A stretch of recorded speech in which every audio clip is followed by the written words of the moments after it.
Any tips for new home build and how to prevent water and mold? Yes, 100%. It's a great question. And I think such an important focus. When you're building, it's really a blank slate. So you have a lot of ability to be able to craft the home and sort of plan for these things, right? So I like to tell my clients, like, certainty, there's no certainty, right? We can plan for them and we can have water mitigation steps in mind and in place. But ultimately, a lot of times with a home, it's a when, not if, right? So with that being said, right, site drainage is going to be one major one. Site drainage, making sure that you choose a plane that's solid, that's going to be able to drain water away from the house. I mean, 9 times out of 10, I go to a house and I see a lot of negative drainage that's going toward the foundation, toward the house. And then I can assume that there will be water intrusion, go into the crawl space, and there's efflorescence on the block down there, right? So that's ultimately going to degrade the structure, ultimately going to cause more humidity in the crawl space or the basement, in my case, and start to cause potential mold issues. So there's that. There's the building envelope, right? The roof, making sure there's proper drainage away from the house, drainage solutions away from the house. The roofing, making sure that's all done with nature in mind, prevailing winds and rains at different seasons and different times. And a lot of this is up to which season you're in, which area of the United States or the world you're in. And then your wall assembly, right?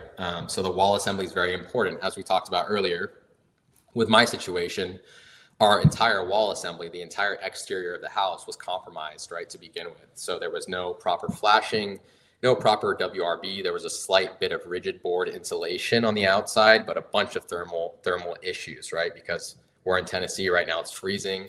And in the summer, it's hot and muggy. So you get that thermal exchange if everything is not buttoned up super tight, airtight. And then, of course, you want that vapor permeability as well, right? So one tip that can help with that is a lot of finishes. So this room in general, my new office and our kitchen, we used a paint called Keem, which is amazing.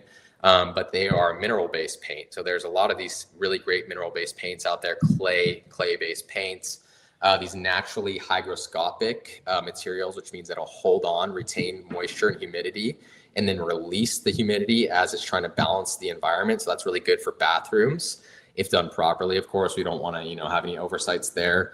But even plaster, even some clay and plaster are great if they're done properly, again, with the lathing and everything. But yeah, I would say just make sure that your sheathing, everything is buttoned up tight. Your waterproofing solution is there. You have a drainage solution there, depending on the type of cladding you have, or if you're doing brick, hardy board, or if you're doing vinyl, you need to have some sort of pathway for the water to go, right? It's about keeping the home waterproof, about keeping it from getting water inside, but it's also about giving the water a place to go, right? Because if it doesn't have a place to go, then it's kind of tricky for it to decide where it's going to go, and it'll go the path of least resistance typically. And a lot of those times it's back into the home or through a wall or through a crevice. So, but happy to help with that. If you have any more questions, work with a building biologist, and also, ask them to inspect on site, right? Ask them to check as the build progress is going on, look at different materials, not even drywall. You can look into paperless drywall. GP has a great product for that. These things we build our homes out of these days are a huge mold factory, right? I mean, this drywall here, I built with drywall, not the greatest, right? It's a lot of times it comes with mold spores on it already as a byproduct or like a secondhand smoke scenario in a facility.